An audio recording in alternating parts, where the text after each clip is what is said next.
Halo semuanya, kembali lagi dengan saya Muhammad Danis. Hari ini kita akan mempelajari soal dasar transformasi objek Blender. Iya, hari ini kita akan mempelajari cara memanipulasi objek langsung menggunakan Blender. Mau dia dari objek mode ataupun edit mode. Nah, tanpa panjang lebar, yuk kita langsung kerjain di Blender. Nah, untuk modeling kali ini kita akan lebih banyak membahas soal editingnya nih. Jadi kita di edit mode. Nah, di sini kita lihat, kita akan mempelajari lebih ke technicality-nya. Sebelumnya mungkin belum saya ajari cara ngapus, cara ngasih tambah face atau nutup dari hal yang sudah terbuka. Nah, mungkin di sini akan kita pelajari. Nah, untuk menghapus itu ada dua cara. Dengan menekan X shortcutnya, kita ada banyak pilihan, atau dengan menekan delete. Sama antara delete ataupun X di keyboard. Di sini kan ada pilihan antara vertices, edge, face, atau only edge and faces, atau dissolve. Nah, ini semua ada gunanya masing-masing. Jadi misal kita hanya ingin menghapus vertexnya doang, titiknya doang, kan gitu. Atau kita mau menghapus garis, atau kita menghapus ke permukaannya seluruhan, kan gitu. Contohnya hanya menghapus garis doang, itu misal gini nih, Ctrl R, ya kan? Kita klik di tengah, jadi ada tambahan nih kita vertexnya. Oke, klik kanan. Kalau kita tekan delete, lalu kita tekan edge, nah kita bisa lihat semua garis yang tadi hilang, tapi vertexnya enggak. Jadi garis yang atas sama bawah masih nyambung, disambungkan dengan titik yang ada di tengah, tapi permukaannya udah hilang, karena nggak ada lagi tadi edge-nya, nggak ada yang menyambungkan permukaannya, hanya garisnya saja. Nah, kalau kita Ctrl Z, delete vertices, semua hilang, karena kan garis tadi terbuat dari titik. Nah, jadi kalau titik yang kita hapus, garisnya ikutan hilang kan gitu. Jadi sekarang nggak ada yang menyambungkan mereka. Nah, sedangkan kalau kita delete face, nggak ada yang terjadi. Soalnya kita nggak ada permukaan sama sekali yang kita pilih. Ini semua hanya garis dan titik masihan. Nah, sedangkan kalau kita pilih permukaan, lalu kita delete face, nah kita bisa lihat permukaannya yang terhapus. Kalau kita Ctrl Z lagi, lalu kita pilih dissolve. Apa itu dissolve? Contoh, balik ke titik, kita pilih semua yang ada di tengah, delete, dissolve vertices. Nah, semua titiknya hilang, tapi dia bukan terhapus, hanya menghilang. Nah, kenapa permukaannya masih nyambung? Karena titik tadi hanya dihilangkan, jadi mana yang masih nyambung tetap menyambung tanpa perlu ada titik tersebut. Nah, gitu juga dengan dissolve edge. Semua edge-nya bakalan terhilang, tapi mereka tetap masih nyambung.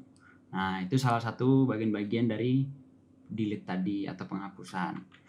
Nah, terus kalau kalian lihat tadi saya bisa milih sekaligus keliling semua hanya dengan sekali klik. Itu gimana? Itu bisa dengan menggunakan Shift Alt. Dengan menahan Shift lalu Alt, lalu kalian pilih di salah satu garis yang mau kalian pilih sekelilingnya. Contoh kalau saya mau pilih dari titik ini lalu sekeliling, saya tinggal klik aja di sini. Nah, otomatis kalau kita tekan Z wireframe terlihat semua sekeliling terpilih. Nah, ini gunanya wireframe tadi. Dengan mengganti ke wireframe, kita bisa melihat nih. Nah, sekelilingnya terpilih. Sedangkan kalau kita pilih Shift Alt garis yang lurus, tetap tiga-tiga terpilih. Kenapa? Karena hanya tiga ini nyambung. Nah, jadi dia memilih semua garis yang tersambung. Dia memilih semua vertices yang tersambung dari arah yang kita klik. Itu gunanya Shift Alt. Jadi kita bisa memilih lebih banyak sekaligus tanpa perlu satu-satu. Karena kalau satu-satu berarti kita klik di sini, tahan Shift, lalu klik yang ada di sini, klik yang ada di sini, putar dia, klik yang ada di sini, lama. Sedangkan dengan Shift Alt, klik sekali, semuanya terpilih sekeliling. Nah, tadi kan udah kita hapus tuh face, kita bilang delete face. Nah, terhapus nih. Terus kalau kita mau buat gimana permukaannya? Kan udah kita hapus, sekarang mau kita isi gitu. Tapi kita hanya mau setengahnya saja. Kita contoh Ctrl R. Nah, sekeliling nih kan. Tapi kan di sini karena nggak ada face-nya, maka dia hanya putus sampai di atasnya. Klik kanan. Oke. Nah, sekarang kita udah ada nih tambahan garis dan kita hanya mau memberi permukaan kepada bagian yang ini. Jadi lubang yang mau kita sisakan tuh hanya di sini. Nah, gampang. Kita bisa pilih 4 vertex untuk kita buat menjadi permukaan, dan sebaiknya itu setiap permukaan terdiri dari 4 vertex. Kalian bisa buat permukaan dengan 3 vertex ataupun 5 bahkan lebih, tapi sebaiknya kita buat dengan 4. Jadi setiap permukaan itu harus dengan 4 vertex. Itu sebaik-baiknya dalam modeling. Nah, jadi kita pilih 1, 2, 3, 4. Nah, 4 vertex kita pilih, kita buat dia menjadi permukaan dengan cara menekan F. di keyboard, jadi shortcutnya itu untuk face, F, kan faces tuh, permukaan, jadi F. Nah, dengan menekan F, terisi dia, jadi permukaan. Nah, seperti yang tadi saya bilang, bisa juga hanya dengan 3, jadi 1, 2, 3, tekan F, bisa. Nah, 3 ini terisi permukaannya, jadi kita tersisa yang di sini kosongnya. Nah, bisa. Sekarang kalau kita Ctrl Z, kita isi 4-4-nya F. Tutup lagi dia semua. Nah, jadi ini semua bisa dilakukan jika kita mulai modeling misal dari vertex. Nah, kita pilih 3 vertex. Jadi permukaan. Atau 1 vertex doang yang kita pilih. Z. Nah, jadi ketika kalian extrude pun bisa mengikuti sumbu.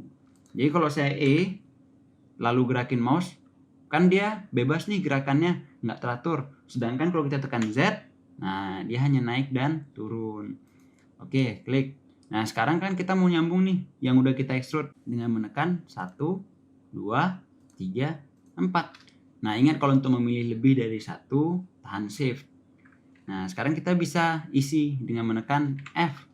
Nah, gitu juga dengan ini, extrude Z. Pilih, pilih, pilih, F. Nah, ini nggak rata. Gimana ngeratainnya? Bisa dengan pelan-pelan kita turunin sampai rata, kan gitu. Dengan menekan G, lalu Z, kan gitu.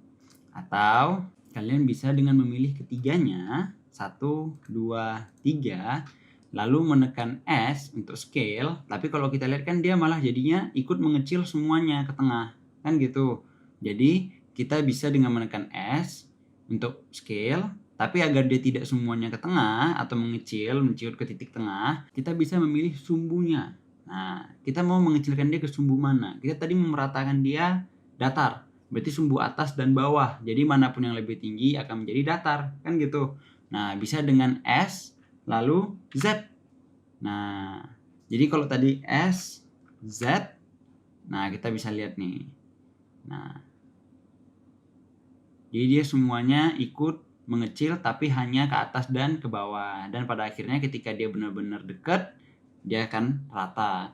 Tapi supaya lebih pasti dia rata, tinggal tekan 0. Jadi setelah kita tekan S lalu Z, kita bisa kasih angka. Berapa banyak sih kita mau kecilkan atau besarkan dia mengikuti sumbu Z tersebut. Untuk sekarang kan kita mau dia jadi 0. Jadi kemanapun dia bakalan balik ke angka 0 itu. S, Z, 0. Nah, rata dia sekarang. Kalau kita lihat dari depan ataupun samping, dia bakalan rata. Ini rata, kita lihat dari depan, kita tekan Z, wireframe, kita hanya melihat 1 titik karena dia semua rata. Nah, jadi itu gunanya juga wireframe tadi. Kita bisa melihat apakah semuanya rata, kan gitu. Oke. Nah, bagaimana kalau kita mau menciutkan dia ke tengah gitu? Bisa dengan cara tadi, dengan memilih semua, lalu tekan S, semuanya kita dekatkan ke tengah, dengan menekan 0 supaya pasti dia ke tengah, 0. Nah, dia pasti dia ke tengah karena langsung ciut semuanya ke angka 0 tadi, kan gitu. Atau kita bisa dengan menggabungkan mereka. Nah, gimana caranya? Pilih salah satu vertex yang mau kita gabungkan, lalu pilih vertex yang mau kita gabungkan dia ke vertex itu, lalu dengan menekan Alt M. Alt M. Nah, kita bisa lihat nih, ada banyak pilihan. Namanya merge. Nah, kita mau menggabungkan dia. At first berarti ke yang pertama. Jadi kalau kita pilih 2 vertex, yang pertama tadi dia bakal digabungkan. Jadi yang ini bakal pindah kemari. Sedangkan kalau kita pilih last berarti yang keduanya. Jadi kalau kita pilih yang ini dulu baru ini, maka yang ini pindah kemari. Nah, contoh nih kita buat nih, kita pilih dulu yang A, lalu kita pilih yang B, habis itu Alt M at first, maka dia bakal mendekat ke A. Sedangkan kalau kita Alt M lalu last, dia bakalan ke yang terakhir. Nah, ini bisa untuk ke semuanya sekaligus. Jadi 3 Alt M last yang terakhir, tetap yang terakhir. Nah, ada juga center. Jadi kita ada 3 ini, kita pilih Alt M center. Nah, dia mendekat ke tengah. Lalu tadi ada kalau kita lihat Alt M kursor. Apa sih kursor? Nah, kursor itu bukan yang mouse kita yang bergerak ini, tapi titik ini. Nah, kalau kalian lihat di sini ada yang warna merah, itulah dia kursor. Nah, kalian bisa ganti titik kursor kalian. Nah, dengan menahan shift lalu klik kanan dimanapun kalian mau. Nah, kalian bisa ganti dia. Nah, kalau kita Alt M, add kursor, pindah dia ke sana kan. Nah, ini gunanya peletakan kursor tadi. Kalau kalian membutuhkannya bisa dipakai.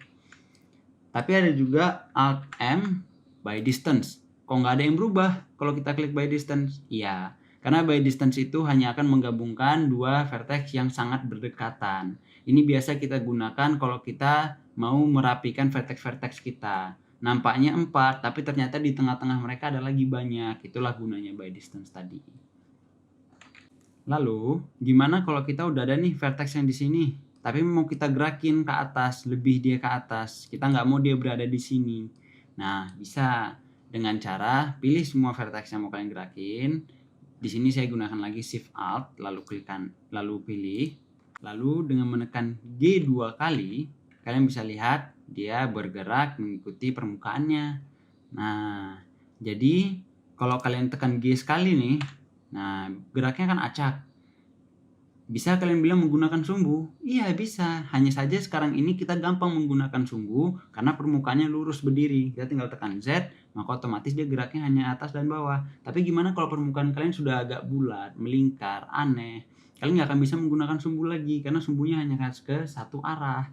Nah, kalian bisa menggunakan GG. Dengan menekan G 2 kali, maka dia akan bergerak mengikuti permukaan. Contoh nih, permukaannya kita pindah. Nah, G, X. Nah, sekarang kalau ini kita tekan G 2 kali. Nah, kalian lihat dia akan berpindah seperti itu. Kenapa? Karena dia mengikuti permukaannya. Dia berpindah mengikuti permukaan. Ini gunanya G 2 kali. Atau kalian bisa melakukannya dengan Ctrl E. Jadi kalau kalian lupa shortcutnya GG, kalian bisa tekan Ctrl E. Apa itu Ctrl E? Itu pilihan Edge. Jadi ini pilihan yang berpengaruh ke semua tepian atau edge. Jadi di edge itu ada namanya edge slide. Jadi kalau kalian klik edge slide, hasilnya akan sama. Nah, jadi shortcutnya GG, atau untuk pilihan lebih banyak mengenai perubahan edge itu di Ctrl E. Nah, ini semua ada kegunaannya masing-masing, tapi akan kita bahas ketika kita masuk ke bagian tersebut. Oke, untuk sekarang mungkin itu aja. Di sini ada juga extrude, bevel, dan lain-lain. Nah, untuk bevel sendiri, kita bisa lakukan bevel ketika kita mau menduakan vertex tersebut atau edge tersebut di permukaan yang sama. Jadi kita tidak perlu menggunakan bevel hanya di sudut. Contoh, kita hapus kubus tersebut. Saya buat kubus baru agar lebih gampang. Lalu saya masuk tab atau edit mode, Ctrl R. Nah, kita ada satu nih kan. Nah, gimana kalau kita mau buat dua? Bisa aja kalau tadi kita hanya Ctrl R, lalu scroll ke atas ya kan. Contoh Ctrl Z, Ctrl R, scroll ke atas jadi dua, baru klik ya kan. Nah, tapi gimana kalau kita udah jauh nih projectnya, kita udah buat beberapa macam objek bentukannya, baru kita mau menduakan salah satu vertexnya, kita mau ada dua garis di situ, tidak satu lagi. Bisa Ctrl R, udah ada nih garisnya kan. Tinggal Ctrl B. Dengan menekan Ctrl B, dia akan ke bevel di tempat yang sama, di permukaan yang sama garis tersebut. Nah, ini kadang kita butuh. Kita mau membuat permukaan petak di tengah. Tapi kita cuma ada satu garis di tengah. Nah, antara kalian pelan-pelan menyusunnya agar jadi petak di tengah, atau kalian bisa tinggal menekan Ctrl B. Nah, jadi dia seperti ini. Sekarang kita ada permukaan yang bisa kita extrude. Nah, kita pilih face, pilih permukaannya, habis itu extrude. Nah, atau tengahnya aja lagi yang mau. Ctrl R, scroll ke atas, jadi 2, klik sekali, klik kanan supaya di tengah. Nah, sekarang kita dapat permukaan hanya di tengah. Nah, kita bisa extrude hanya permukaannya di tengah. Ini gunanya. Nah, seterusnya bagaimana kalau kalian mau memperbanyak vertex di permukaan yang sama tanpa menekan insert atau membuat Ctrl R atau loop cut baru. Nah, itu bisa dengan mensubdivide. Jadi kalian mensubdivide, memotong lagi objek tersebut menjadi lebih kecil. Nah, contoh ini permukaan ini yang mau kita potong. Kalian bisa melakukannya dengan klik kanan, lalu tekan subdivide. Nah, otomatis dia terpotong nih jadi kecil. Jadi dia dibagi, subdivision, membagi. Jadi permukaan tersebut langsung dibagi secara rata. Ini pun bisa kita bagi lagi. klik kanan, subdivide. Bisa lagi. Sorry, kok extrude. Klik kanan, subdivide. Jadi lebih banyak. Nah, ini bisa terus kalian lakukan. Bisa keseluruhan sekaligus atau hanya ke face ataupun vertex yang kalian pilih. Nah, ini dia caranya subdivide. Nah, ini kita mensubdivide tanpa menghaluskan objeknya. Nah, ada lagi namanya subdivision surface. Itu dimana kita bisa mensubdivide sekalian menghaluskan vertex tersebut atau permukaan tersebut. Tapi itu ada di pembelajaran lain, modifier. Nanti pantengin aja, pasti ada pembelajarannya. Jadi ketika kalian mau membuat sebuah bentuk, kalian mesti dapat logikanya, di mana saya perlu pasang garisnya, di mana harus ada pemotongnya agar kalian bisa tarik permukaan tersebut terpisah dengan yang lain. Nah, itu dia. Oke, mungkin untuk basic dari modeling mungkin kita sampai sini aja. Karena kemungkinan besar kalau kita lanjutin lagi, yang lebih dalam lagi, udah nggak basic lagi namanya, kan gitu. Jadi dari sini aja kalian pasti udah bisa buat banyak. Ini kalau kalian pelajari, kalian dalami, kalian dapat logikanya, kalian bisa coba membuat banyak hal-hal baru dari satu objek kubus ataupun objek yang lain. Cobain aja objek-objeknya, familiarin diri kalian dengan objek-objek yang ada di Blender. Nah, mungkin untuk kali ini tutorial ini udah selesai, tapi jangan takut. Kita akan terus pelajari mengenai dasar-dasar Blender di tutorial-tutorial selanjutnya. Jadi jangan lupa untuk subscribe, like, dan tekan tombol belnya agar kamu tidak ketinggalan tutorial selanjutnya. Oke? Bye!